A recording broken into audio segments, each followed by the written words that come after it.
Good morning and welcome to beautiful California.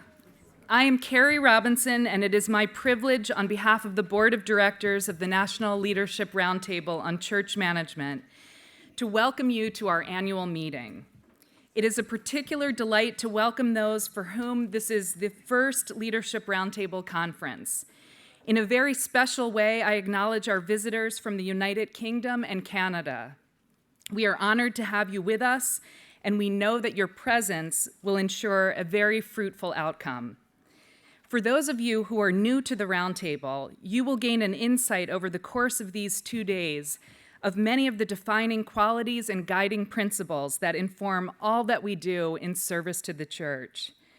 The first of these is that we begin all of our deliberations in prayer, mindful that we are always in God's presence, eager to be inspired by the Holy Spirit, hopeful of grace. To lead us in prayer this morning, we have a founding member of the board and one of our California local hosts, Betsy Bliss. Betsy is managing director of J.P. Morgan Securities and has served on the board of the Jesuit School of Theology here at Santa Clara University. She is a woman of brilliant financial acumen and deep spirituality. She is also a very good friend. Betsy.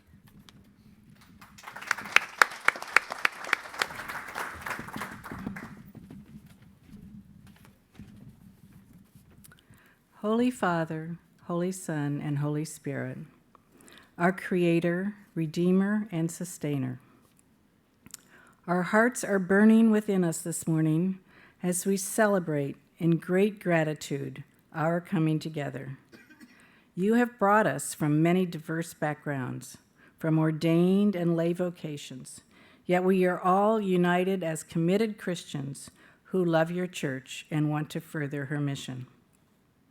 Called and gifted with such a marvelous variety of talents, we humbly ask that you open each of our hearts to your Holy Spirit so that we may receive and perceive where the Spirit is calling each of us. Ignite our minds and imaginations. Empower us to dream and create new solutions for the church's temporal challenges.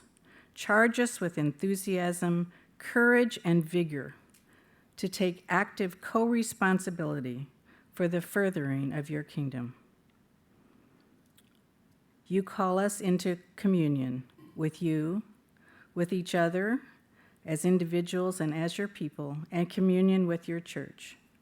With your grace, help us to truly grasp that we are one body in our one Lord. We ask this, as always, in the name of our Lord Jesus Christ. Amen. Thank you, Betsy. Now, a note about our annual conference. In the past few years, we have enjoyed the privilege of holding our annual conference on the campuses of Catholic universities across the United States. Last year, we were on the campus of Georgetown University in Washington, D.C. Next year, we are going to be on the Lakeshore campus of Chicago Loyola in Chicago. And of course, we are here in Santa Clara this morning. And I would love to invite forward for a few words of welcome Father William Rewalk, the Chancellor of Santa Clara University, who is with us today representing President Father Michael Eng. Father, thank you for your most gracious welcome of us to your beautiful campus. Thank you, Kerry. Good morning, everyone. Good morning. I'm honored to be here to welcome you to Santa Clara University. Your organization is crucial to the efficient and sacred operation of our church. It's become increasingly obvious that lay leadership is one of the growing graces of the church, and the 21st century, I'm sure, will see a full flowering of that grace. Just as Silicon Valley, where we're currently meeting, is the epicenter of the world of technology and innovation, I think your organization is the epicenter of Catholic lay leadership. I've lived long enough to remember Silicon Valley back in the 40s when it was Santa Clara Valley, the Valley of Heart's Delight, with miles of fruit trees and sleepy villages.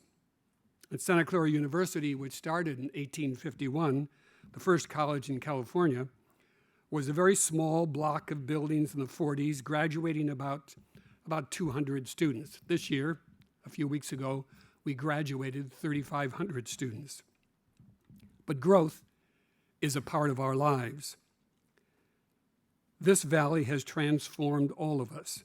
This university, which originally taught Latin, Greek, and history to local farmers and vintners' sons, has blossomed into a full-fledged institution that, with its business, engineering, and law schools, and, most importantly, its insistence on the ethical underpinning of all our disciplines, has been a partner in that transformation.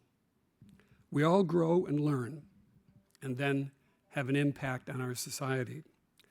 Pope Francis, a few days ago, said this: "What mission does the people of God have?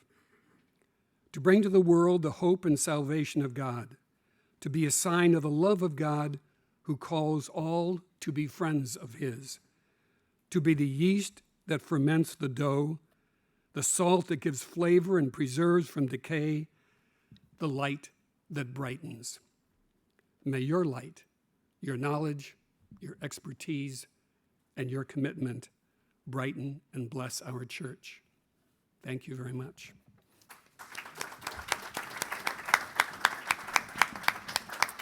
Thank you so much, Father Rewak.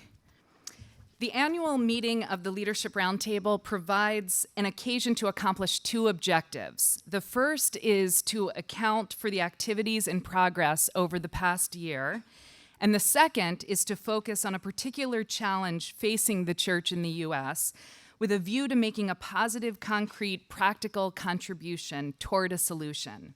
In past years, we have addressed our core areas of expertise, all of which are always in the temporal arena and never doctrinal realm: management, finances, human resource development, communications. We have taken up such important and diverse discussions as the long-term sustainability of Catholic school systems, safeguarding and strengthening church assets during an uncertain economic period as witnessed during the global economic crisis, restoring trust and credibility through managerial best practices in the wake of the sexual abuse crisis, equipping new pastors with the financial and managerial tools they need to be successful pastors, effective church communications, and of course, the utilization of technology and social media. Always our aim is to strengthen the church we love, position it to be an even more effective instrument of evangelization and humanitarian beneficence. This year, we respond to a challenge posed by Pope Benedict on the role of lay people in the Catholic Church. And this is stunning. He called for a mature and committed laity that contributes to the apostolic aim of the Church in its entirety through an active co-responsibility with ordained leaders. True, meaningful, effective collaboration of laity, religious, and ordained is the cornerstone of the Leadership Roundtable on Church Management. And what a marvelous year this has been for our church, beginning with the courageous resignation of Pope Benedict and culminating in the election of Pope Francis. I have a girlfriend who refers to this experience of being so proud to be Catholic right now as having Pope Hope. Your very presence here is an example of taking seriously the papal mandate of genuine co-responsibility for the church. And from the bottom of my heart, I thank you for your dedication and your commitment. Next month, we commence our 9th formal year of service to the church, championing best managerial practices, helping to solve contemporary temporal challenges facing church leaders, advocating for effective utilization of the gifts of all members of the faithful, especially the laity, and emulating the church we want to see.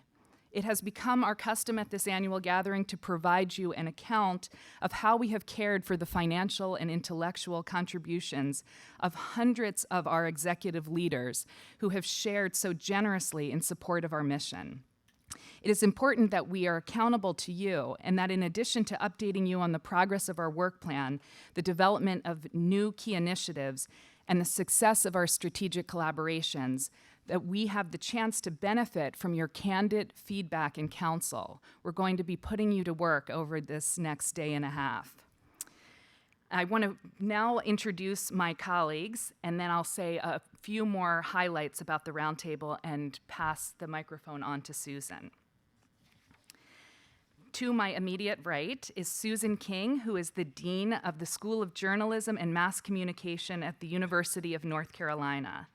She is also Secretary of our Board of Trustees, a founding trustee of the Leadership Roundtable, and a wise and compelling advisor to our communications efforts. Next to Susan is Chuck Geschke, co-founder of Adobe in 1982, driving technology innovations that forever transformed how people create and consume content across every screen. I would venture to say that there is no one in this room who has not benefited from his inventions and expertise.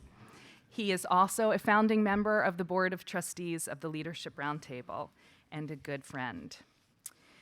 And next to Chuck is Jeff Boisi, the founding chair of the Leadership Roundtable, one of the world's most accomplished financial investors, former chair of the board of Boston College, lifelong member and supporter of the Catholic Church. The Roundtable would not have been born without the leadership, passion, dedication, commitment, and integrity of Jeff Boisi. Jeff is ending his second four-year term as chair, emulating what he advocates and wholly in line with our standards for excellence. It is a best practice, especially for a founding chair, to pass the mantle to a worthy successor. I'm delighted to announce that the board elected General Jim Dubik as our new chair. But in September, we are going to have an opportunity to properly honor and thank Jeff and the founding board members. But just one personal note. For 8 years, Jeff has met with me by phone or in person every week for at least an hour. For 8 years. That is extraordinary dedication for a chair. And his counsel to me, his support of our team, of his fellow colleagues on the board, and his constant willingness to take on even the most seemingly insurmountable challenges facing church leaders with grace and tenacity is a genuine blessing to the church and world. So thank you, Jeff.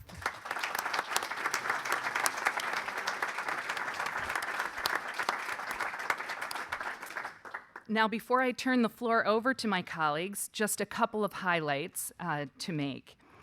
You might want to silence your phones, but I encourage you to take them out, especially if you are adept with Twitter or Facebook. We have the hashtag call to communion, and feel free to tweet your hearts out as the day unfolds. Second, we have hot off the press, our new annual report. This has won design awards, and it is our chance to share with you and our whole constituents the progress over this past year. In a particular way, I draw your attention to the map, which is included in it, a map of the United States. It outlines where we have a presence in the church with our many programs and resources. We are in well over half of the diocese and many religious communities and other entities, and that demand for our services is growing. In January, our board approved a new 3-year strategic plan laying out goals, objectives, and metrics across our range of activities. Our dual focus is to broaden and deepen the use of best practices in the church, and to broaden and deepen the engagement of senior-level Catholic leaders from the secular realm in the management practices of the church. A major priority following this gathering will be to fully engage all of our members and recruit new members from across the country to be part of this movement of genuine, effective service to the church. You are all invited to recommend and nominate colleagues of yours who you think would both contribute to this and find it a rewarding experience. All of our work is informed by a vision for a superbly managed church, a dual strategy of engagement with current senior church and secular leaders, along with future leaders, a regionalization plan to be relevant in many different parts of the United States, and a strong commitment to personal and communal stewardship. You will recall our 4 pillars of activity, and we will now update you on each of this. The first is the best practice programs and services. We have a full menu of services that we offer church leaders. The second is a focus on Catholic schools sustainability. The third is a church investment initiative that you will hear more about. And the final column is a philanthropic partnership.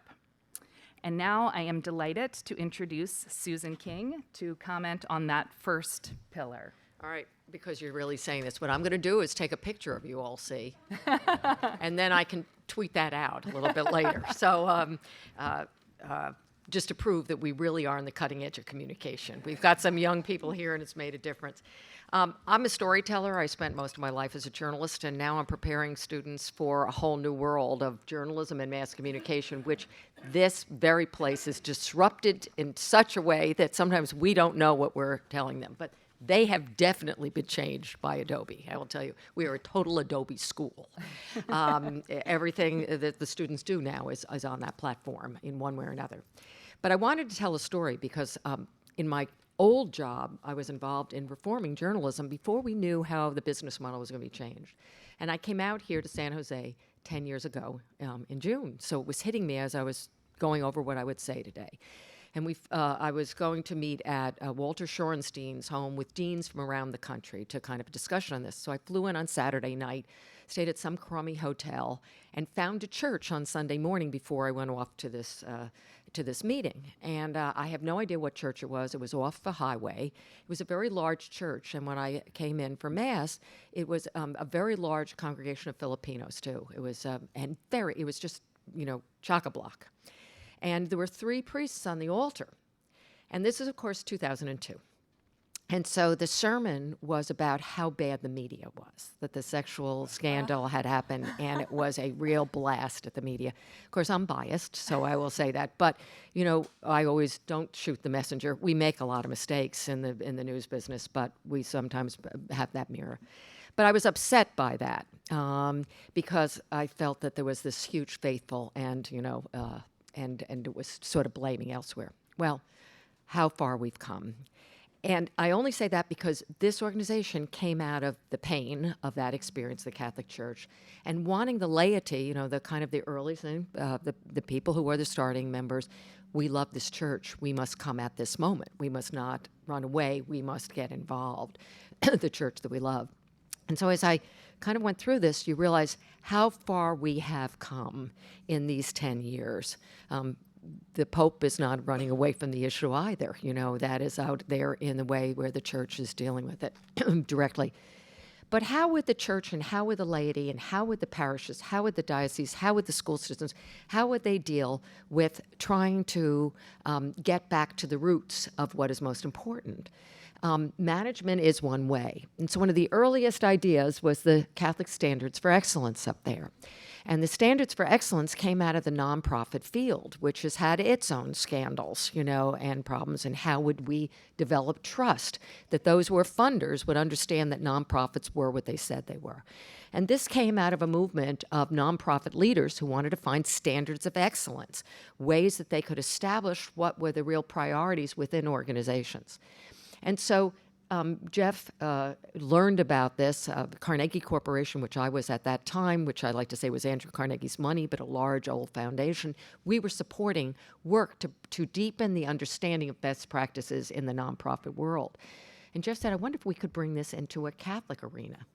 And so again, it was an idea of bringing best practices, which is sort of a management tool and something we all talk about. But you didn't talk about that in the Catholic Church, because it's not just a nonprofit, it is the church. But some of the early members were canon lawyers. And they took this nonprofit sort of idea and the best practice model and interpreted it through the canon law to make it real for the church. And I remember still reading that first draft of what the Catholic standards would be, and realizing how powerful it was, because the role of the laity and the role of different voices within the church are right there in canon law. Finance council at parishes, advisory councils to the bishop and the cardinals. Some things that I probably didn't know as a parishioner or as a active member of the church, but didn't really know all the structures. And so the standards became a very important document for how to bring about change within dioceses, within parishes, within nonprofits. And we started to bring that to these meetings and started really working to get it into the mainstream of the American church. And sometimes the businessmen particularly felt that it was going too slow. They were used to sort of getting an idea and moving it through the system and marketing, et cetera, et cetera. But real change doesn't happen that fast. But the Standards of Excellence has also spawned a number of different, look at all those brands up there. These are all now the brands of the Leadership Roundtable. These are various ideas which are now being accepted and promulgated and infused into the Catholic Church across the country. The standards are now in 662 different Catholic agencies or groups. So bring that down. 9 dioceses have accepted the standards as a code and an idea of how best practices will be translated. In those 9 dioceses, there are 539 parishes, which they'd bring down. But sometimes parishes have been the first to bring them into their way of doing business. 93 different parishes. Those 93 different parishes are in 53 dioceses. And 61 nonprofits have accepted the Standards of Excellence as a blueprint for how to do business. And so those are not bad numbers. But the strategy now going forward is a bit different. It's not just trying to get the strategies out there or these various brands and tools for change. It's about really deepening the strategy, getting these ideas really deeper into the parish or into the nonprofit or into the diocese, to really have a deeper understanding and a face-to-face experience with what the standards stand for, because there are different rules and practices and all those things that happen in business, because it's really looking for a cultural change. And so it just doesn't have to be, oh, we have the standards. It's really accepting, understanding, and seeing what the standards and these various ideas will mean for change within the various institutions within the church. It's trying to bring the idea of excellence across all the systems. And what we have found is it can be really transformational in how a nonprofit or a parish or a diocese might work once they realize the opportunities there and have a blueprint for going about business. The other part of the strategy, which going forward, not just getting these ideas out there, and just I want to make clear how sort of, I think, really amazing the standards are and all these various tools. They didn't exist before. If the laity or parish priests or leaders of nonprofits were saying, how can we be the top of our game? How can we make sure excellence in our culture represents what we stand for? There wasn't something ready there that they could bring in. Oh, there are a million business books, at your local bookstore, but there weren't Catholic tools. These have all been established, written, deepened, debated, and now promulgated through the church. These all didn't exist 10 years ago. But what they're looking for along with this deepening of the strategy is a whole system commitment, so that really means the leadership and the various rungs of leadership are taking on the idea of change in a very deep way. They're not just accepting it, they're really bringing it into the system. So there are written agreements that we ask for from the various entities and an explanation of how they're going to bring this into fruition. And for on the standards, the idea, the goal is once you put together these best practices, you almost get a seal of approval. It's like a good housekeeping seal of approval, only has more meaning, because there are a number of funders now who are looking to see if nonprofits or various groups have taken on these standards of excellence, and that's a lever for them to see this as an organization that they can trust and which they will fund.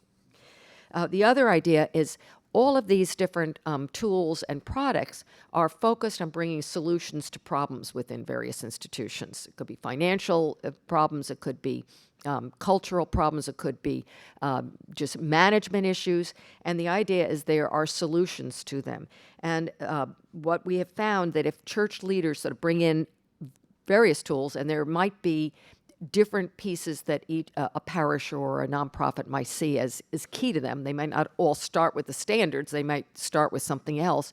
But if they work on that, they find some of these other ideas are also helpful. So the example would be, you really believe you want to have good management skills. And then it's like, well, how do you do performance reviews? Well, there's the Catholic Leadership 360, and I'm sure most of you know about that 360, that scary 360 review of your performance, sort of not just one person looking at you, a whole, review of all the various people that you touch. That, too, can be transformational. It can also be hard, but it changes the dynamics of an institution. So we're finding often when one piece is accepted into a diocese or parish or a nonprofit, they will then turn to some of these others. Esteem up there is working with young people and really engaging young people, often at a parish level or a university level. So some dioceses may say, we need to really activate our youth. They're worried about that. They may start with that as one of the tools that they want to bring. But essentially what our staff has found is that if they start with one of these various ideas or products, the church leaders recognize that there are a connectedness between the various standards of management practice and leadership development. And that leads often to also the Pastor Toolbox, which has been one of our most successful programs, which you also see there. I'm just going to share with you, because it wouldn't be a management conference if you didn't give 3 strategy notions. And the staff have come up with 3 that they have found most effective. So that's what we'll be working on going forward. Not just putting out more of these terrific tools, but really deepening the use of these tools and the transformational effect of them. And so the first strategy in this what they're calling the buying circle, because if bishops find something successful, a parish priest finds something successful, he's bought into the notion and is going deeper. But they're continuously introducing Leadership Roundtable programs and services as part of an integrated solution. It's not like one-stop shop and you got everything fixed. It's an integrated solution to the immediate challenges. Because someone may contact us and they've got one problem to deal with, but of course it's all interconnected. The second strategy is to really engage locally. So staff and people from the roundtable are going into a parish or going into the diocese and really engaging in workshops to establish a leadership roundtable presence and a really a deep connection between the people involved in the change and the solutions that are needed. And the third one is really talking about it as a partnership and collaboration, backed up by practice. Because too easy it would be an idea, let's get that leadership roundtable group come in, they will be the ones to solve all problems and then we can let them go and we're fixed, That's not going to be it. It really is that partnership and collaboration. So that's also a bit different strategy. And the phrase, and I love these business phrases, they're just different than journalistic phrases, but we're into gateway consulting. Because before there was often a sort of sense of a one-stop shop, and now the gateway consulting is that we're opening up the opportunity for people to turn to many different tools that are there. And so what happened, these Pastor's Toolbox programs, which you've heard about before, our Seton Hall campus has been the starting point for it, and there's now sort of 2 workshops a year. Pastors find it fantastic to go to a place and have a training session about all the things they weren't prepared for. They may have been working on their pastoring, they may have been working on their sermonizing, but budget was not top of their list. And they may not become a budgeteer at the end of it, but they are getting strategies for how to deal with the myriad of issues that are in front of every pastor. You can only train so many people in 2 a year. it's not going to transform the church. And so we're excited at the fact that there will now be a book published, which is, voila, a pastor's toolbox. It is being produced by the liturgical, let me just find it, the Catholic Press, the liturgical press. They will be publishing this book so that it can be also picked up by pastors who may not get to the working session, but would help them think through some of the issues there. It's another way to expand the repertoire.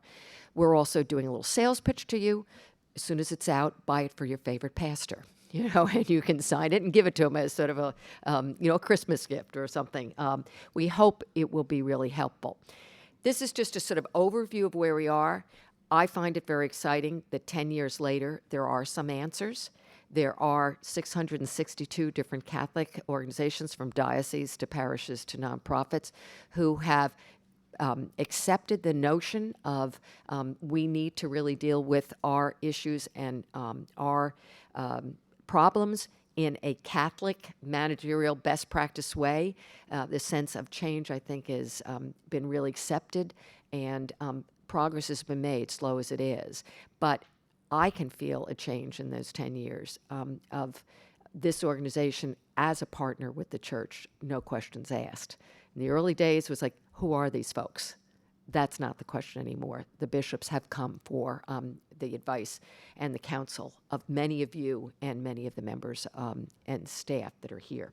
So with that, I'm going to hopefully stimulate some questions on your part and some dialogue about, is this the best way, or whether you think the strategy needs to be tweaked another way. We're looking for a dialogue with you while we're using our time well to make sure that we do have the right strategies go forward. I'd like to turn it over to the man who's disrupted everything in my world, Chuck Geschke.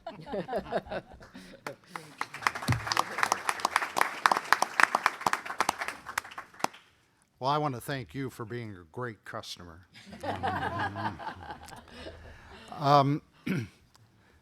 Some of my friends and family sort of wondered why I got involved in this organization, because presumably I was brought in because I've had the good fortune of building a successful business.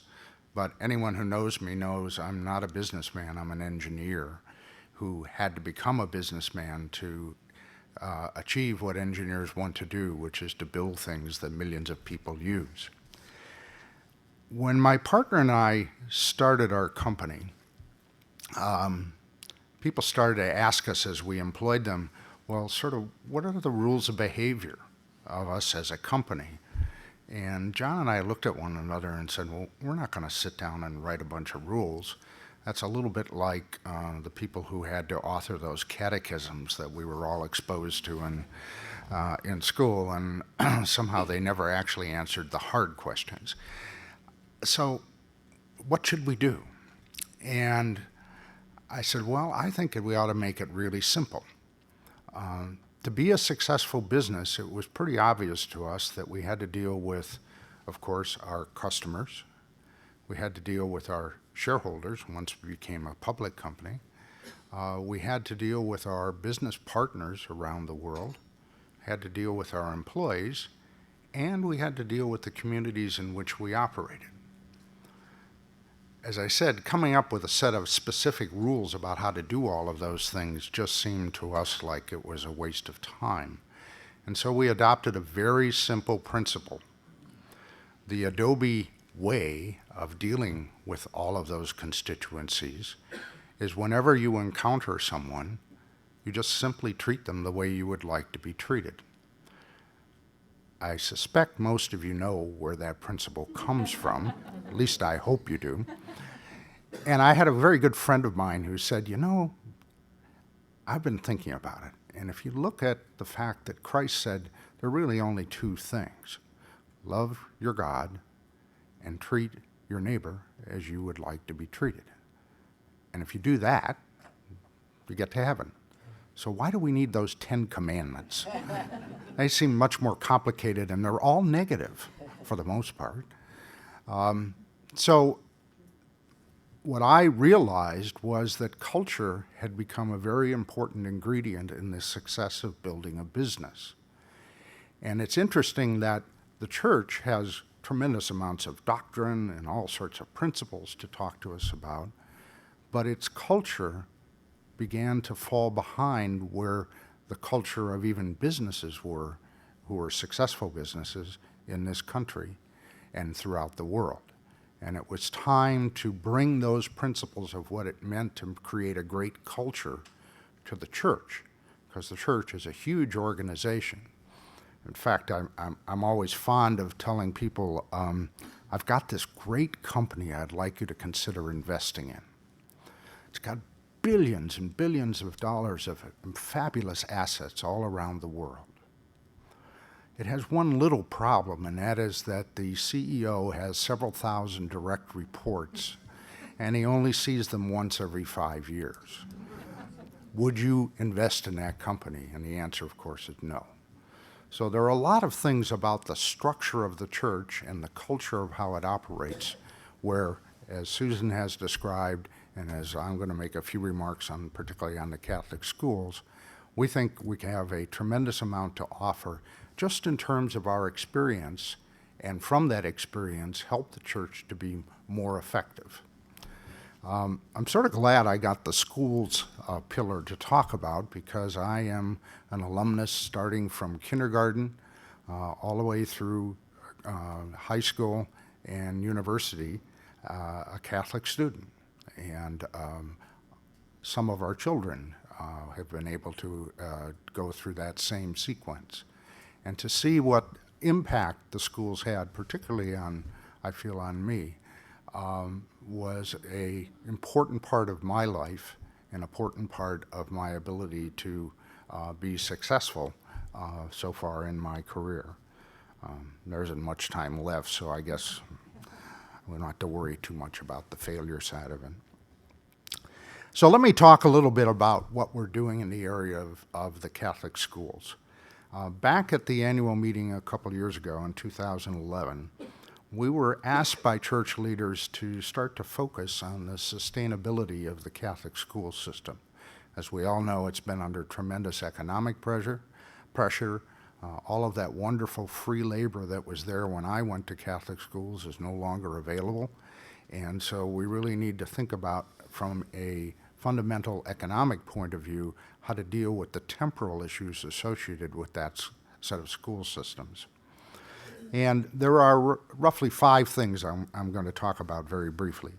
And these are activities that are already being engaged by the National Leadership Roundtable. The first is system leadership training.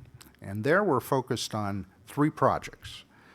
The first project is working in partnership with the University of Notre Dame on its Alliance for Catholic Education program. And our goal there is to assist in the recruitment, the training, and the placement of the next generation of executive Catholic school leaders. Very critical thing in order for those schools to be successful. The second activity is in the partnership with the National Catholic Education Association. And there we're going to provide training seminars for existing school system leaders beginning this fall as a way of helping educate that cadre of important leadership component in the schools. And finally, with the very generous support of the Lynch Foundation in Boston, we have a series of 4 seminars that are going to be offered to the board chairs of Catholic and charter high schools and their presidents in Boston, also beginning this fall. So obviously this fall is going to be a very busy time for us, but I think it's a great way to begin to launch these programs and do them as a sort of simultaneous set of activities. The second area that the Roundtable is involved in is school advocacy. And there we're sponsoring 2 networking sessions for senior executives who are interested in school choice advocacy. And they've asked that we schedule those as quickly as we can. So the very first one, in fact, is going to take place tomorrow morning as one of our working group sessions here. And it's entitled Strategies and Tactics for Advancing Private School Choice in Blue States. I find it sort of interesting that everybody's now in a colored state, but at any rate, we're talking about the blue states in this case. I'm not sure what we're going to do about the red states, but I know that that will come later. And the second advocacy program is going to be held this fall at our regional roundtable meeting in Philadelphia, and I have a couple of remarks about that at the end. The third area is in multi-school governance. Today, most of the Catholic schools are run as sort of individual silos, and they have relatively little networking going on in terms of cooperative leadership and management. So we're in the process of drafting a guide for the choice of current options, as well as some best practices in multi-school governance. And guess what? That guide is going to be available this fall. So really is a busy time. The fourth area is advisory services. And there what we're trying to do is to continue to look for opportunities where we can provide strategic assistance to dioceses and school systems that will simultaneously further our goals of greater involvement of the laity, but also provide a focus on implementing best practices. And there we're currently working with cathedral high schools in Boston to create several projects that will be replicable throughout the rest of the country. And these projects include the development of a post-baccalaureate program for urban populations. We're also working with Philadelphia Catholic high schools to provide technical assistance as an independent group of lay leaders to help manage the temporal operations of those schools. These advisory services are really focused on improving temporal excellence with the goal of increasing the college graduation rates of kids from lower socioeconomic levels, so critical to the potential future success of those young people. And the last area I'll comment on is our next regional roundtable, which Kerry has already talked about. And since I've already mentioned the sustainability of Catholic schools, that's going to in fact be a featured topic at that roundtable, which will be held in Philadelphia on the 30th of September this coming fall. And this regional gathering follows similar events both here in California as well as in Chicago. And our relationship with the Philadelphia Schools Initiative was going to be highlighted during this roundtable. In addition, we're going to hold a banquet to celebrate the founding board members and officers of the National Leadership Roundtable, in particular the gentleman to my right, as a new leadership becomes into the role here at the roundtable. And I think it's a great opportunity to sort of close off the first decade, as it were, of this organization with a resounding thank you to the folks who got it started and a resounding welcome to the new leadership that's going to be in place.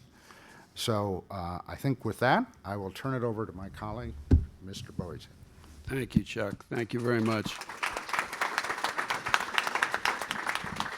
And thank you all for being here, and Kerry, thanks for your generous comments. I don't know what it says. I mean, either I need a lot of help or you need a little bit of help. And to be honest with you, it was a joy for me to be communicating with such a vivacious and generously spirited person every week for 8 years, and I plan on continuing to do that, whether you know it or not. So. You may not be happy about that, but I look forward to it. And I would just say that the whole concept of what we've developed here is a roundtable of equal partners. And we are very, very, very pleased that you have been willing to join that leadership group. And we all have a lot of work to do, and we like to think we've been making a dent in some of the issues relating to the church over the last 8 to 10 years, and we look forward to accomplishing our goal and having continued influence. My task today is to talk about 2 additional initiatives. The first one stems from our responsibility in working with the financial sustainability of the church in the United States. And Cardinal George, when he was president of the USCCB, called us one afternoon asking us to come to Chicago, and this was during the midst of the financial crisis. and asked if we would put on a symposium about the financial crisis, the causes of it, the impact it would have on the Catholic Church, and any recommendations that we would have in terms of helping them and the bishops think through that issue. And so we put a blue ribbon panel of people together, some of which are in the room today. Fred Gluck is the former CEO of McKinsey, was one of those, Larry Bossity, and a half a dozen other people, including myself. And it was a great day plus of conversation about sort of the financial issues dealing with the church. But one of the observations that we made was that in order for the mission to be sustained, we needed to do something smarter and in a more sophisticated way about the financial oversight of the capital base of the church. And when we looked around, our observation was our Jewish brethren, our Mormon brethren, our Episcopalian brethren, our Lutheran brethren had all done this in a much more professional way than we in the Catholic Church had done. There are some of the larger institutions within the church had put a sophisticated group of people together to invest their capital. But across the large swath of the Catholic community, we did not have that capability in the way that those other churches did. So we suggested to the Cardinal that they invest a certain amount of capital to put a group together to do that. He said, that's not sort of the way that we do it. Would you do it? And we said, well, this is a very complicated technical issue, investment issue, marketing issue, regulatory issue, tax issue, and this is not an easy problem to solve.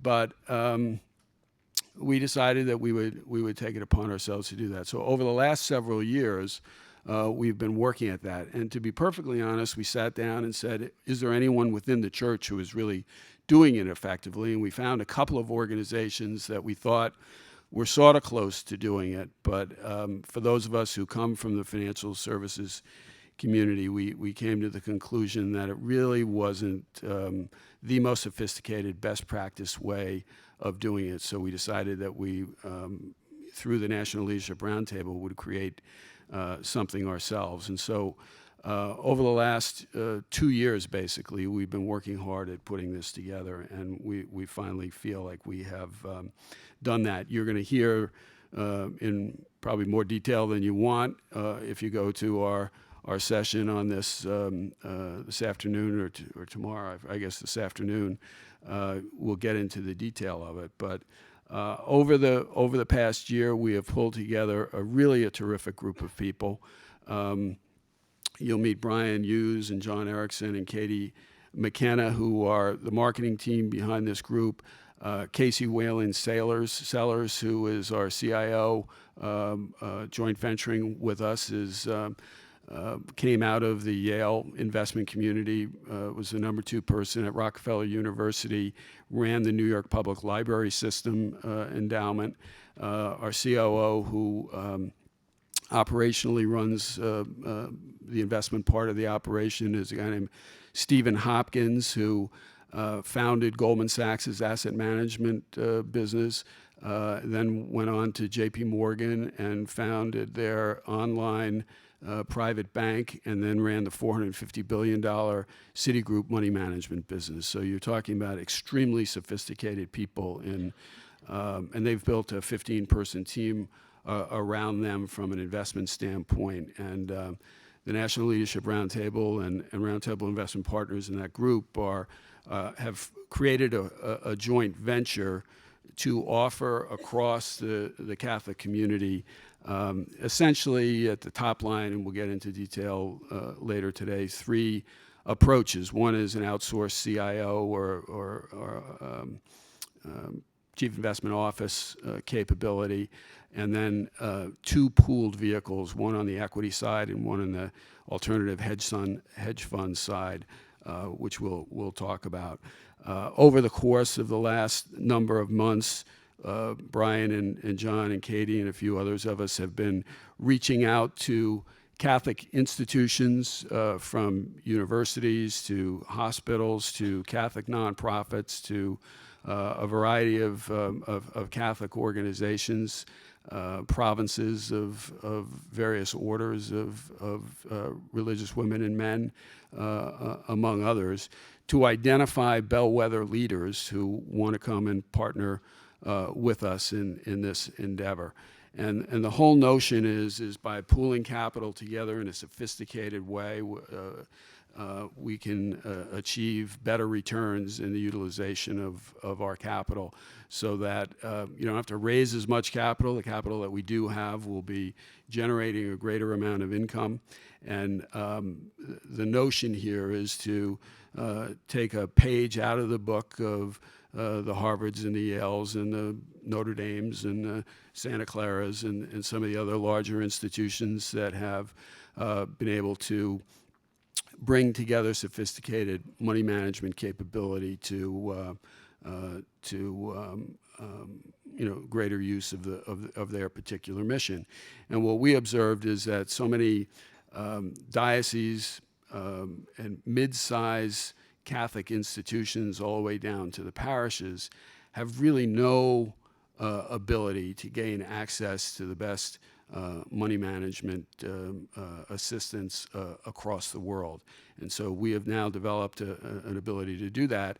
And we've done it importantly in a way, in a socially responsible investing approach from a Catholic vantage point.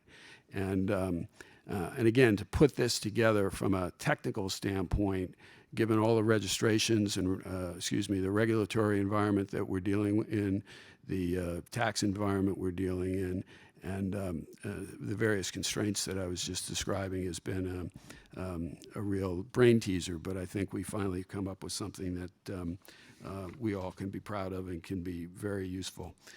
So you'll hear more about that, and we'll be more than happy to answer any questions about that.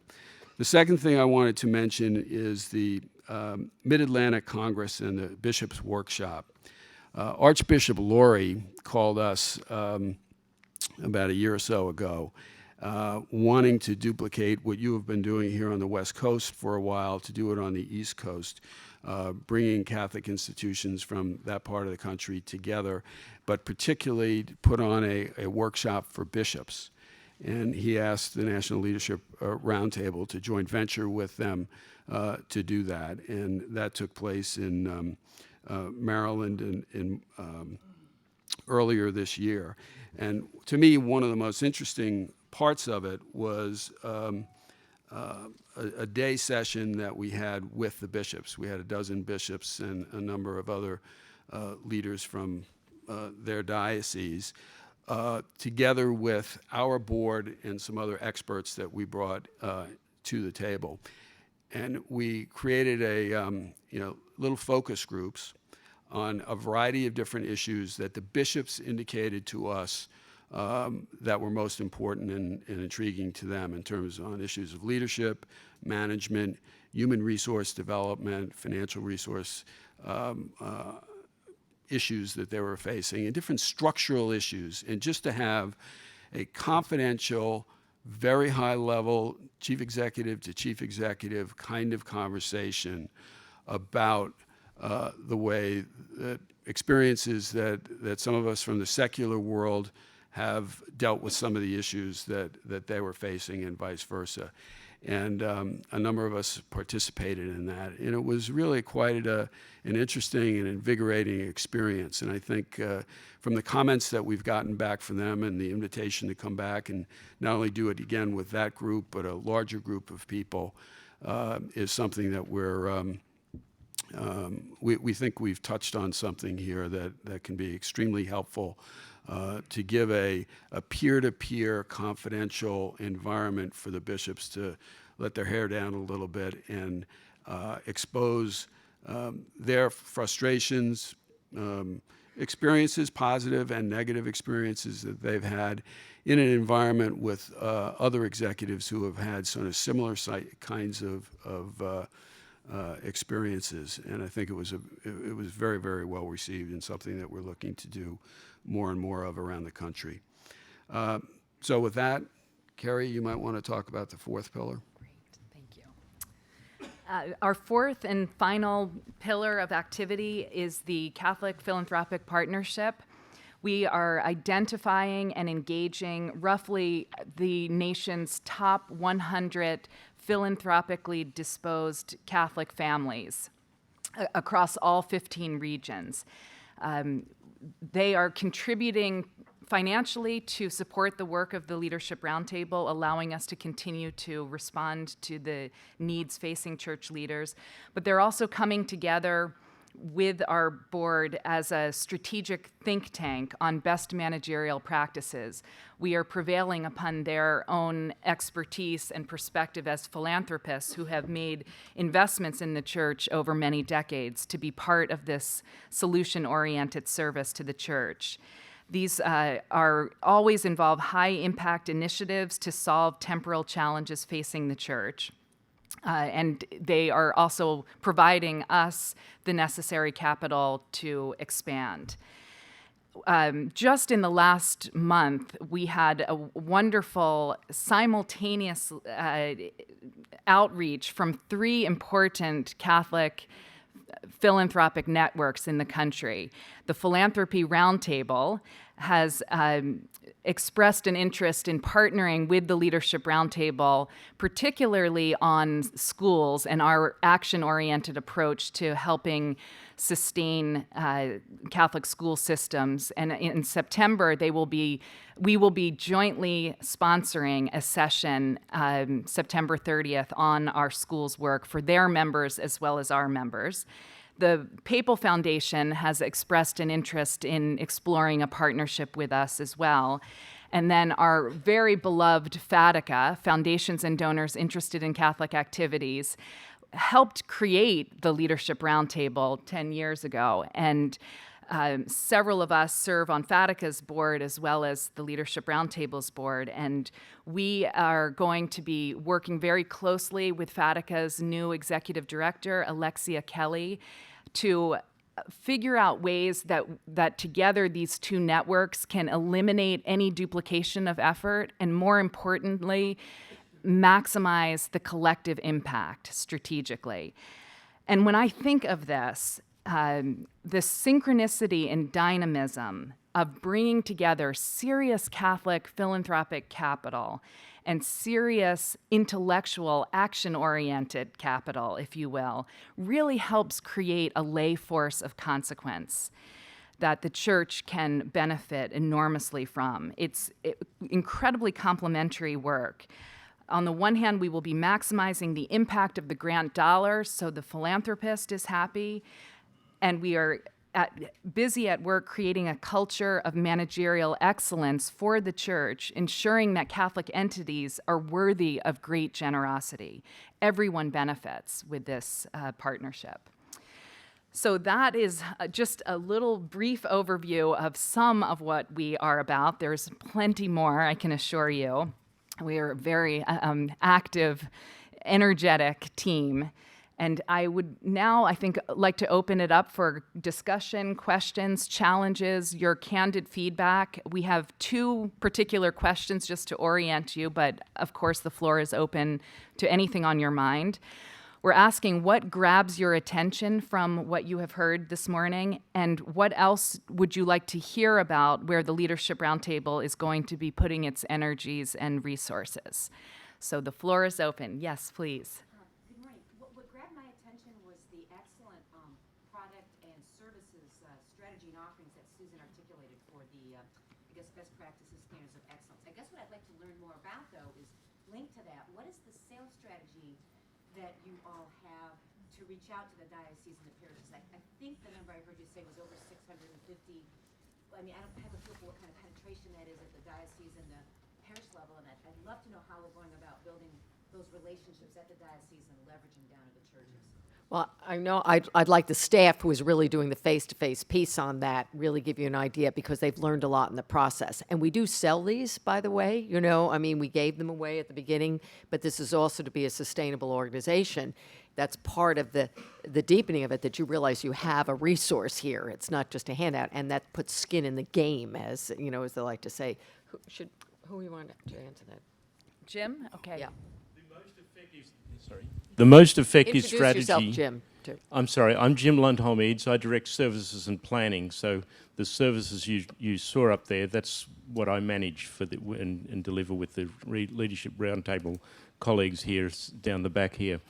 The most effective strategy we've found in working with dioceses and foundations and other Catholic organisations is when we call them or they call us, we find what their real issues are and make a systemic level connection between best practices and their issues. And it's standard consulting sales. It's not rocket science, but and being able to provide an integrated solution for them, part of which is certain programs, particularly Standards for Excellence and Catholic Leadership 360. The particular entry point just lately, there's historical reasons for this, has been the question from dioceses, for example, is we need to reconfigure our parishes and schools. How do we what's the best practices around that? And what we point out to them is if you reconfigure badly managed or poorly led parishes and schools, you end up with a bigger set of badly managed, poorly led parishes and schools. And so we show them best practices in that level of planning, but we also say, and at this point is where you introduce standards for excellence and a culture of excellence, and at this point is where you introduce a culture of leadership development. And we talk about it in culture as well as practice. That's our most effective strategy. But let me just add, I mean, there are 190 dioceses, there are 19,600 parishes, there are roughly close to 1,000 Catholic nonprofits. One of the reasons why we invited Michael Bruff to join us, he led the Renew strategy a number of years ago in terms of taking that notion and blowing it out throughout the system, and that's what we're trying to do with each one of these things as we develop either a product or a service or a concept that we think makes sense.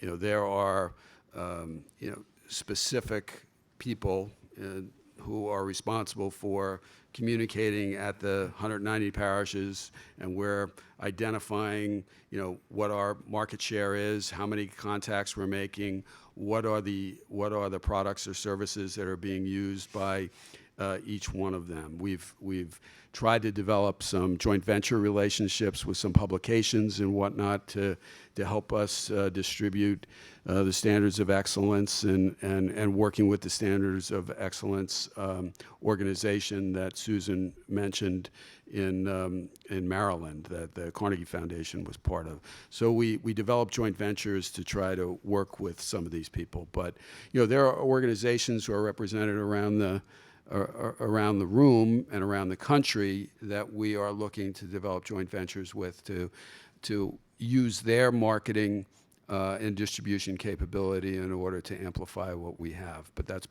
part of what we're trying to do. But there's a more specific, methodical way of going about it.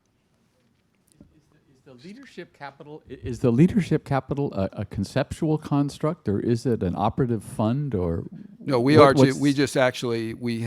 now pulled together. We are just starting to accept capital in.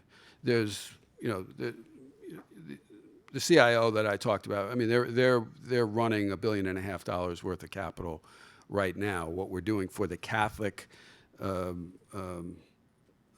initiative that we talked about, we've now called on about 50 institutions, one of which is yours, and we are starting to accept capital. And over the course of the next 2 to 3 months, we'll be investing that capital. But there are about 50 institutions that we've talked to. I'd say we're in very active and advanced conversations with 20 to 25 of them, where they've soft-circled capital that they would like to contribute to one of the different initiatives that we've talked about. But we're more than happy to talk to anybody and it's not only institutions, there's some families. What we've done is we've tried to identify bellwether leaders who who are respected within the community to be sort of founding partners in this thing in order to create a comfort level among the whole community. And so we've identified those institutions, and we're calling on them and having active conversations with them as we speak.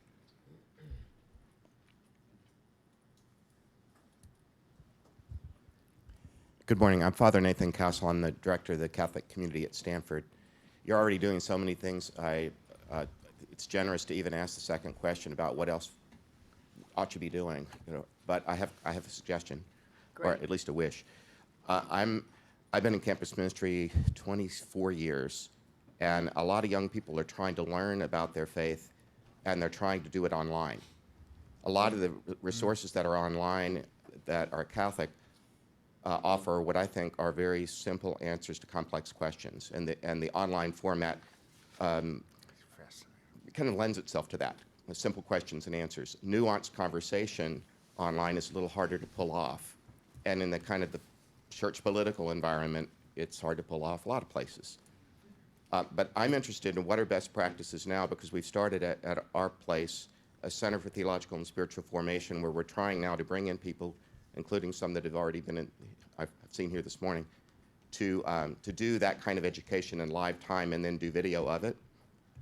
But I can't find, I'm kind of adrift as to how to put things online in what formats. People will listen to something at the gym.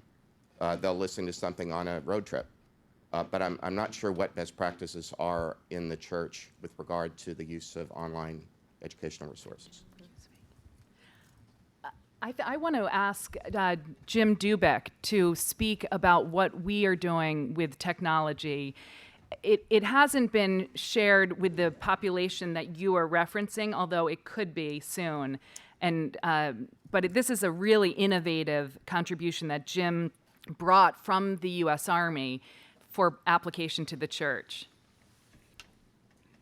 Father, excuse me. So, Father, what you asked, what I'm going to talk about, it won't directly answer your question, but I think it can be adapted to address your question.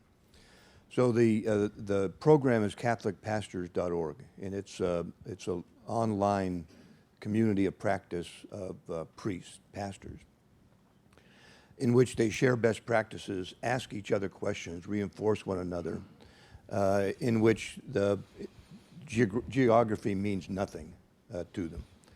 We use this in the Army to accelerate learning at various levels throughout the Army, because we found that the pace of learning in a war was much faster than our institution could produce. So we created this community of practice online where captains could ask each other questions, could give each other answers, where problems could be solved very quickly, where best practices could be shared. It's both synchronous and asynchronous. So sometimes they're live, talking to one another, voice or fingers. Sometimes it's posted information that they can respond to in an asynchronous way. There are sometimes live meetings annually where people from the community of practice come together for fellowship. And the company that we had used was for CatholicPastors.org was the same company that created this for the Army. Very creative company, and would, I think, welcome the chance. I'm not on their board. I don't get any money from them. But they would welcome the opportunity to set up something that would be useful for your community. And the basic principle we had was something that's useful to the community, that the community would invest their time in. It's all led by volunteers on the community, and it's self-organized. So I think this kind of an approach, a online community of practice approach, may be very useful to you, and I'll be glad to talk to you at the break and steer you in that direction. And Stanford has one of the most important online in the educational field. You know, Stanford was out front, and the Carnegie supported a lot. I'll never forget being in outer Siberia in Russia, watching students watching online courses from Stanford. Not synchronous, they were recorded because they didn't have enough bandwidth to do it. And the students sat there and had seen some fabulous scholars. But what got them was American students were challenging these great scholars, and they had never seen, that kind of learning. And Russia, you take it and you spit it back, right? And so the kind of change that's going on. But from my experience too online, the best practices, we're trying to figure them out as we go along. That's the scary part. But this is an extremely important point in terms of, one of the observations we made when we first founded the organization was that there were a lot of interesting, good best practices that were going on within the system, but we don't communicate well as a community. And so that's why we created Churchopedia, to create a centralized place to start to bring some of those best practices together. You're talking about a subsegment of that with the young community, and I think that that's an important thing that we should be focusing on. Now, all of these things, every one of these things, as you could tell, take time, energy, money, to put together. And part of our job is to do that. We have to prioritize what it is, but we are out as we go out and do our development work. We're also identifying people who have an interest in certain areas, and when we raise the capital to do that, we can bring together the kind of resources and expertise to execute on those things. But I think that's a very, very good idea. So one specific thought that I have that rises out of this conversation is, as you well know, particularly at Stanford, there's a tremendous movement going towards these things called MOOCs, the most unfortunate acronym, but massively open online courses. If you think about a place like Stanford, and I don't know this, but I suspect in the curriculum it would be hard to get a course in Catholic theology, Catholic ethics, things of that kind. Just done it. We're on our way to our second one. You're great. So that was exactly my point, is that's another mechanism in which you can get access to people across the world at a very low overhead and begin to make an intellectual investment in teaching about the church in a way that is much easier to distribute than to get it into coursework in specific universities.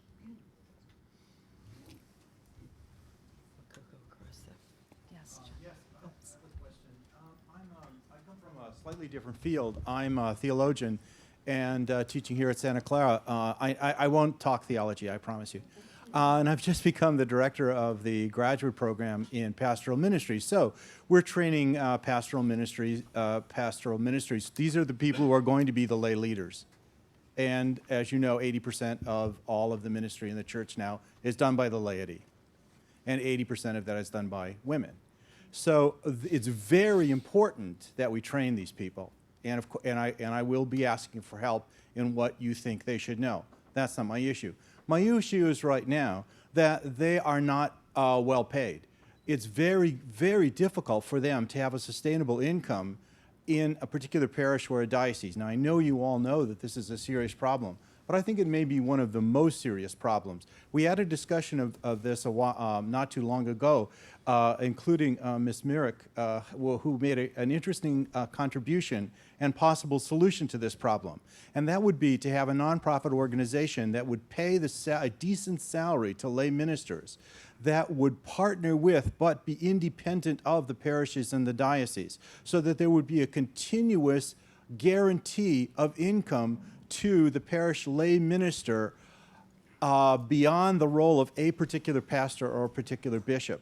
But that is going to be, I don't have a solution to that problem. That's one possible solution to the problem, but that's going to be an extremely serious issue as more and more laity do the ministerial work of the church. They're going to need to be funded seriously. And of course, I have an interest in this. I would like to have my students know they're going to have a job when they get out that they're going to be able to live on. A lot of them don't have jobs they can live on. I know you may be addressing that. This is my first time here. This may be old business for you, but I think it's an extremely serious issue. Thank you. Yeah, just responding to that, that was when we first founded the organization, it came out of a 2-day session with the executive committee of the USCCB and roughly 60 to 65 leaders from all walks of life, and where we challenged them on these temporal issues and literally came up with 47 recommendations. One of the recommendations was related to, or a whole section of the recommendations was related to the kind of issue that you just talked about. And what we've been doing over the last several years is sort of each year ticking off 2 or 3 of those and trying to actualize on them. But that particular one, the identification, evaluation, training, payment, motivation, of the lay ministry is a crucial and vital thing that has to be done because of what you said. I'd say that we are not as far along on our execution of that as we would like to be. I would say there are some analogs to what you were just describing and the idea that Lori, I think, may have mentioned that you'll be hearing in what we've been doing in the Catholic school area. And I think that there's merit in that. Particularly some examples of this have been done down in the Philadelphia area. Now you get into a whole question of separation from the hierarchy in terms of that. But I think if you're really talking about attracting the best and brightest people to some of these job functions, there's no question that a different business model, economic model, and pay scale have to be developed. Can I go back to the Stanford question just for a second? Because I think both the opportunity and the challenge are both enormous in your question. If you think about it in the context of the pastor's toolbox, where each program has 30 to 35 participants, and we've now had about 8, so we've hit whatever that is, 400 people, but there are 40,000 priests. So how do you do it faster than 30 or 35 at a time? And that's why we went to the book. And the hope of the book is that can get distributed in faster ways.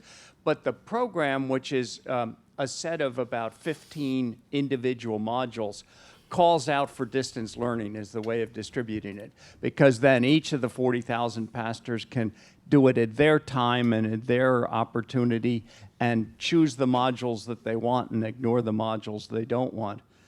So that's the opportunity, but as you identify, getting that correct technologically is much more complicated. We've started a series of case studies which would be online, but it is time consuming, and I'm not 100% certain that's the right technology.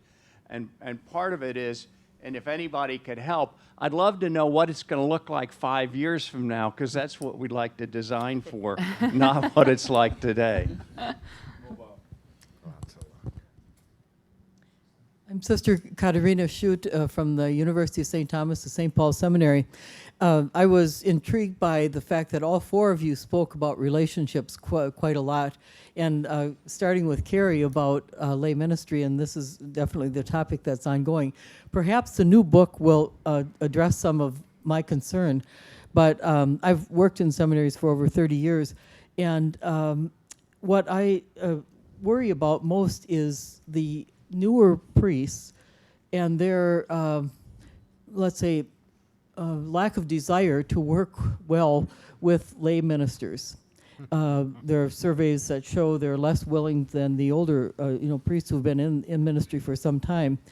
And I'm wondering if the new book is going to address that, and if not, if there's another way of doing it. But it's about effective building of community.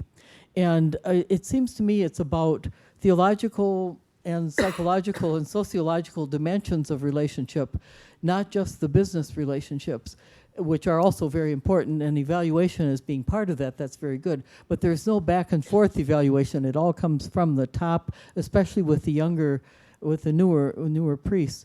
And I have taught seminarians for a long time, and I've seen the drift that is not in a direction that I think is going to be very positive in the next 5 years for the person who's concerned about that.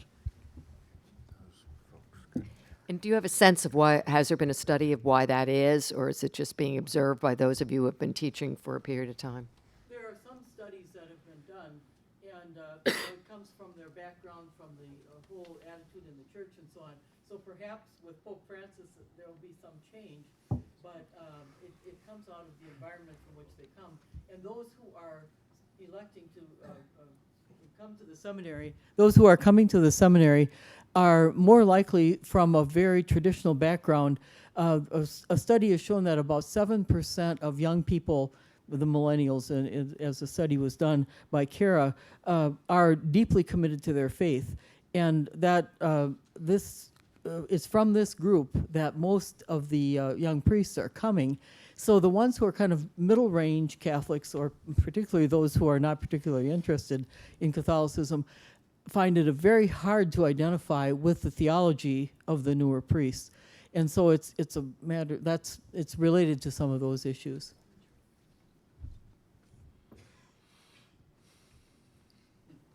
Please, yes. Okay. My name is Sally Van Strembath. I'm here with Gary, my chair. I'm a theologian here at Santa Clara. And my question is about, that grabbed my attention, was this notion of gateway. Do you have any gateways to the business, to the students at our Catholic universities who are in the business schools and then the MA and the MDiv programs? Because in my experience of both the undergraduates here at Santa Clara, they are deeply committed to a good church in the future, and they're very committed to their majors, but they're not majoring in religious studies, but they are going to be the people they're going to be us. So I wonder, are you on the ground in the business schools, and especially in the MA and the MDiv programs, doing this work? I have two responses to it. The first goes back to when the Roundtable was originally formed. We were adamant that we were not going to duplicate efforts in the church. And so that put an onus on us to scan the whole horizon of the church in the U.S. and identify those national Catholic networks whose own mission had a bearing on ours, and reach out and strategically invite a partnership. One of those networks is the Catholic ACCU, Association of Catholic Colleges and Universities. And within that, particularly those Catholic universities that have business schools. And the advantage, of course, is that we can prevail upon that already existing resource, intellectual and otherwise. So that is part of our network. More specifically to your question, though, and what will be featured at lunch today, is a program called ESTEAM, Engaging Students to Enliven the Ecclesial Mission.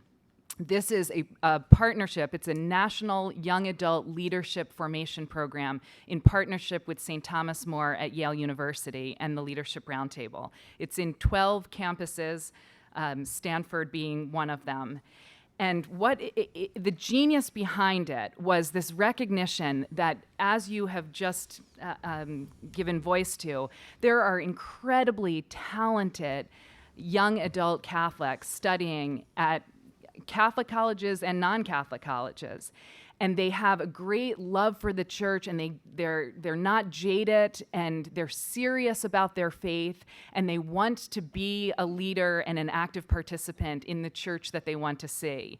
And they may not be majoring in theology or religious studies. They may be majoring in accounting or history.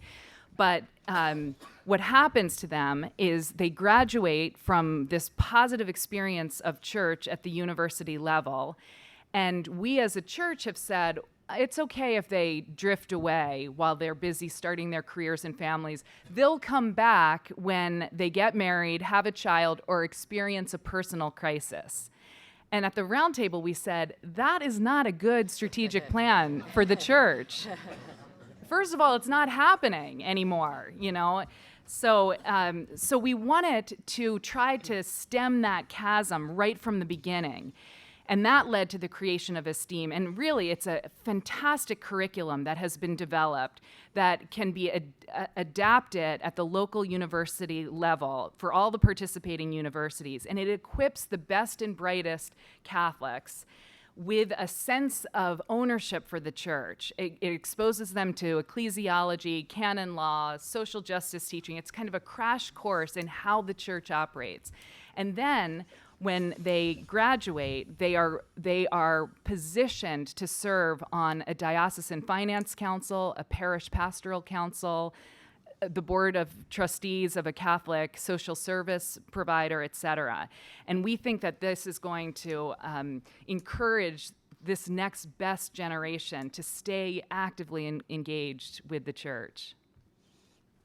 Whoa. Yeah. I asked for the microphone before Kerry mentioned the steam. Okay, it's on now. I asked for the microphone before Kerry mentioned the steam, but I wanted to say that in working with students at Yale through STEAM, I've come to notice that they have never articulated what the church's culture is. And Chuck mentioned the Adobe way as kind of a reformulation of the golden rule. And you said the church's culture fell behind that, what businesses were embracing. How would you describe what the church's culture was that we're trying to address? Whoa. Well, I've never been afraid to get in trouble in front of priests and bishops, so let me start with a couple of things. The church's culture associated with women is a big problem, and women are not treated the way the clergy. Oh, God, I don't want to go too far with this. Women are not being treated. Women are not being treated the way they should be treated or they would like to be treated, which indicates to me the people who are doing that are not following that golden rule. That's a big cultural problem. We were talking about the seminarians who have difficulty with relationships. When you decide that you're going to select from people who naturally do not want to form an intimate relationship as part of their life, namely not get married, it's not surprising to me that a majority of those people have difficulty with relationships. So the church has made and is making decisions that I think are causing its culture to be compromised. And clearly this is way beyond the realm of anything the Leadership Roundtable can deal with. But I have always felt as a lay member of the church that when asked, I would simply make those kind of observations because I think the church needs to hear them.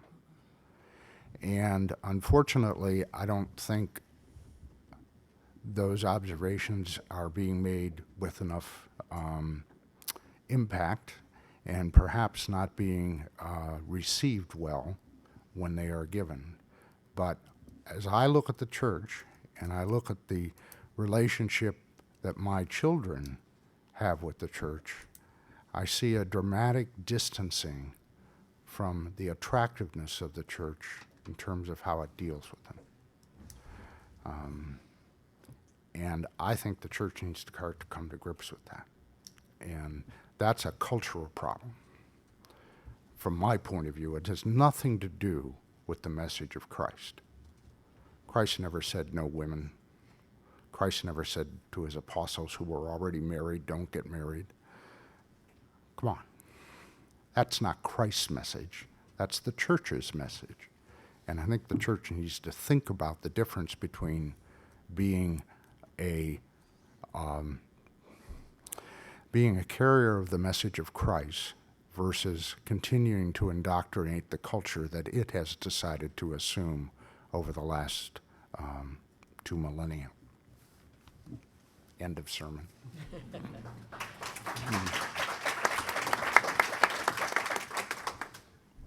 Am I excommunicated? No. It's probably not the first time I've been excommunicated.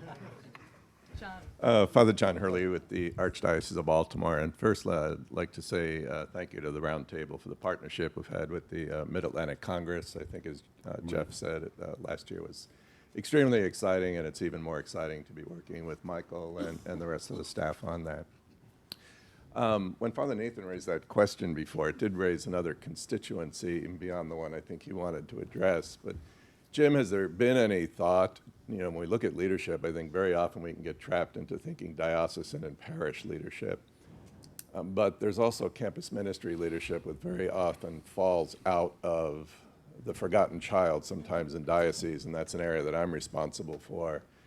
And more, I think we're seeing with campuses that we have some very good leaders moving into those responsibilities, and maybe sometimes in partnership with a local parish. But I was thinking of the pastor.org type of thing. Have we ever thought of looking at, even with superintendents and with campus ministers, of forming that same kind of thing in partnership with their two respective national organizations?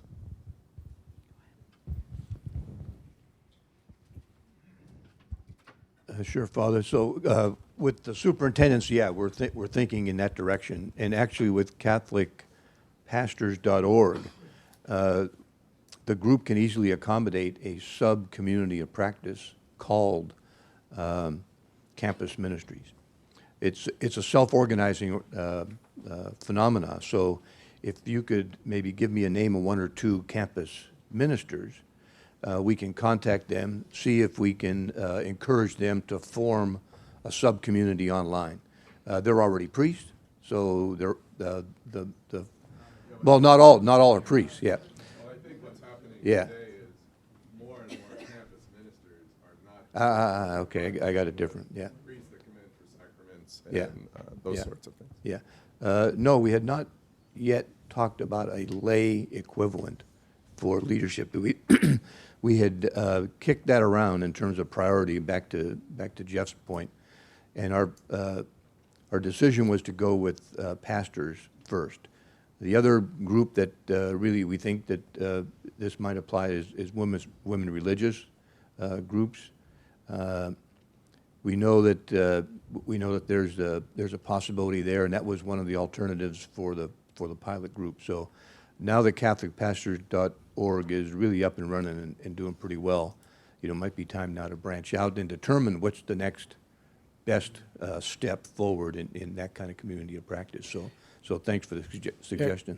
Yeah, could I just mention, I mean, these are, I think, really very valuable and good ideas, and some of which, to be honest with you, we've identified, and it's just a question of being a businessman. There's sort of a prioritization and a capital allocation issue that we are facing, and one of the reasons why we're doing this 100 leading philanthropists issue is to try to synchronize the interests on the resource side of the equation to the interests and strategy from the programmatic side of the equation, and link that up in a more cohesive, sensible, prioritized way in order to come up with not only the capital to execute on these good ideas, because we have the intellectual know-how and capability and organizations who are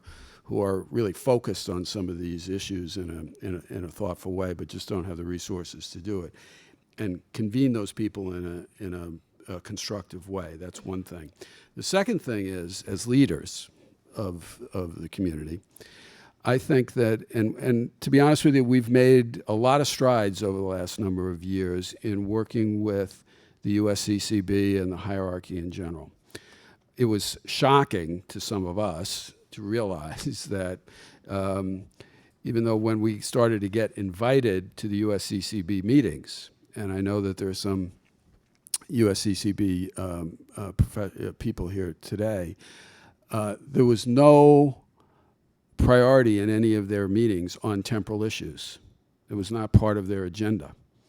And what we've been talking to Cardinal Dolan about now is to actually formalizing that so that we can get some of the issues that you're talking about here on the agenda. because back to Lori's very perceptive initial question, it would make it enormously easier to blow some of these really good ideas out throughout the system if you had a coordinated sort of voice from that body. And you could attract capital, you could attract interest, and that's what we're trying to do. It shouldn't be as hard as it is. And it says nothing about it. It's just sort of constitutionally, seemingly the way that they operate. But we're starting to see signs of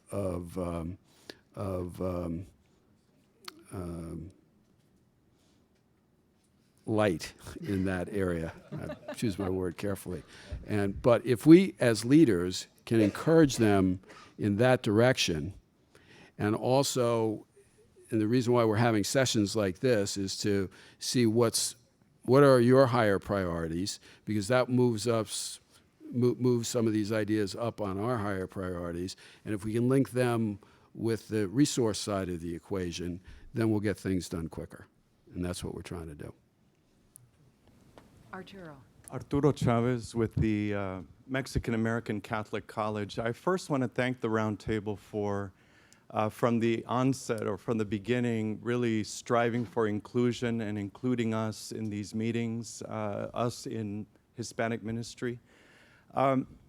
My question is around 2 points. One is leadership, which has been raised, especially lay leadership, and the other is models of church. And the challenges of the new evangelization have really challenged us to look at the intercultural competencies needed for ministry in the church and with all the changing demographics.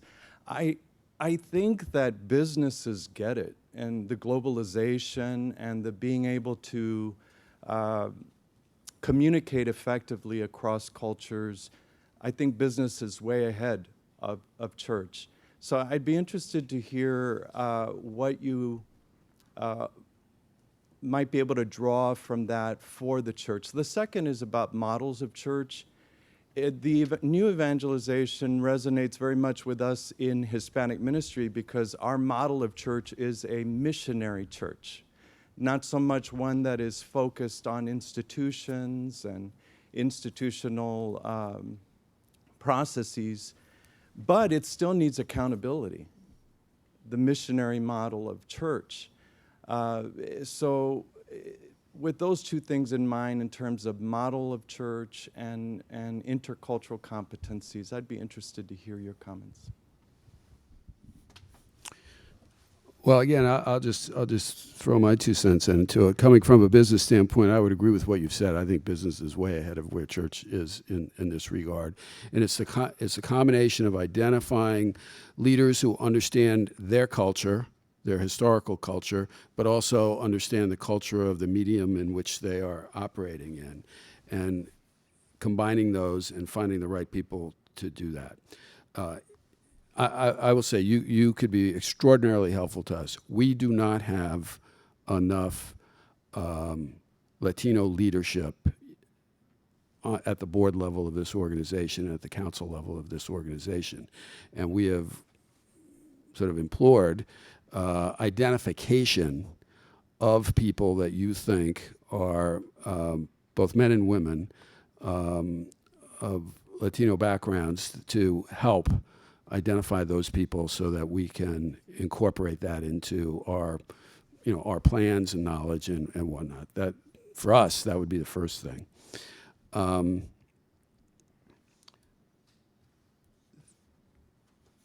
trying to think. I've lost my train of thought on the second. The second piece of it was the model of the new evangelization is not so much parish as an institution, but rather a territory, that the pastor is in charge not just of this building institution, but of this whole territory. He's called to be pastor. That's canon law, actually. But it's also the model of new evangelization, but that model also needs accountability and it's not a free-for-all. And I think, but I think it's a real shift, and maybe it's comparable in the business world to, I don't know, I mean, I'm not from the business world, but maybe moving away from retail stores, you know, cutting your costs, your overhead in that sense. For me, one of the interesting things is that when you're in business, you mentioned it, you think of your customer, right? Because there is some sort of transaction that goes on. The church doesn't think of itself as having customers. And back to the why I felt the standards, it was such an incredible primal sort of document, bringing it into the church, was because the canon lawyers who were on the board at that time from Georgetown took it and thought of the whole church. So I'm of this era, I'm the Vatican, Council era, and I was taught by, nuns my whole career, from grammar school on, and I've never doubted my power in the church. I don't know why, because no one's affirmed my power in the church, ever. But so when I'm asked to serve like this, and I'm on the National Review Board of the National Council, and Bernie is here, I say yes, and I never have enough time. But I'm sort of honored to be asked, but I'm like Chuck, I say things that sometimes I know they don't want to hear. But it goes back to some incredible, grace I figure, is that my era, I'm now, all our Catholic colleges are probably 60% women, all those old guys, the women, 80% of the women, of the laity are women. Somehow it's moving forward. And back to that document, the laity are the church. And so our standards of excellence reaffirmed the church is not just the hierarchy. And what I've seen over the 10 years is more of a partnership. But we are a 2,000-year-old church, so I'm going to be dead. But I'll still be sort of floating around somewhere, pushing the women on. Just on that, I don't know, again, from a business perspective, the way that businesses traditionally have thought about these things is, how do you attack a market? Do you attack a market geographically? Do you attack a market from a functional standpoint or a product standpoint? Do you attack a market from a knowledge base or an industry base? There are other, communities that are communicating with each other in new and different ways. I think that we're still, operating under a more traditional approach. And that's why I think that particularly in light of, some of the new, communities that are absolutely critical to the future of the church, we have to get insight from you all and representatives of those various communities in order to teach us how to think about how to communicate with them. I think we're sensitive to it. We're at an execution level. We're nowhere near where we have to be. But I think we have a mindset, an open-minded mindset to try to understand that. And that's why it's important to get thought leaders involved with us so that we can use our convening power and use our collective voice to express those things and to learn and to adapt appropriately in that regard. I'd like to actually add one little thing, and it relates, of course, to my comments. I find at the parish level, a lot of the cultural issue I just described is actually going quite well. And if you look at the leadership at our parish, our priest is a grandfather, our pastor. His wife unfortunately passed away too early in their life, and his grandkids have come to church and listened to Papa preach. We have our religious administrator has been a woman for years. Our CFO is a woman. So at the parish level, church is doing better, and I don't want that message to be lost. The difficulty is at the hierarchical level, which is what most people see, really, not what they experience if they go to church, but if they're thinking about going to church, that's what they see, and they say, I don't think so. We have time for one more question. Father Brendan? On the question of, looking forward, I'm Father Brendan, Vicar General here in the Diocese of San Jose. So looking at what is moving to the forward in the future, and somebody asked, what will we do that can be developed 4 or 5 years from now? Clearly, you've identified communication as one of the things we don't do well, and I think we rightly identified that both at the parish as well as at the diocese. It's not well done at the parishes. Our total communication at the parish is a bulletin, and that is so unfortunate. But mobile, you haven't heard the word mobile mentioned once here today, and that's shocking to me, because the world is already in mobile. The social media is already a reality and certainly Nathan mentioned the young people. They're in the mobile space, that they live in that, and every probably person here has a cell phone that's a smartphone, I suspect. And you have not mentioned the word mobile once in any of the presentation. I think that is a serious lacuna that you need to address. Well, I did ask you to tweet.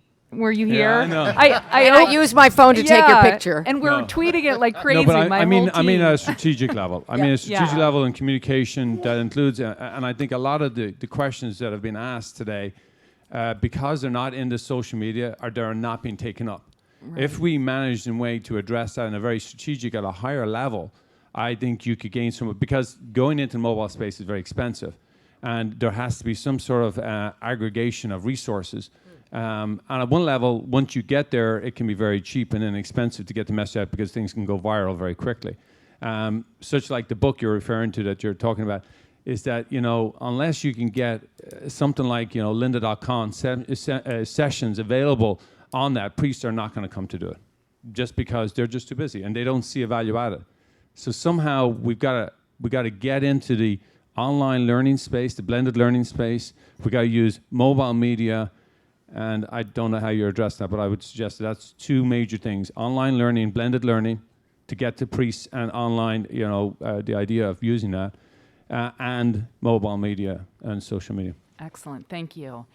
Well, before we adjourn for a 15-minute break for refreshments outside, and I think I see sun now, please join me in thanking my fellow panelists.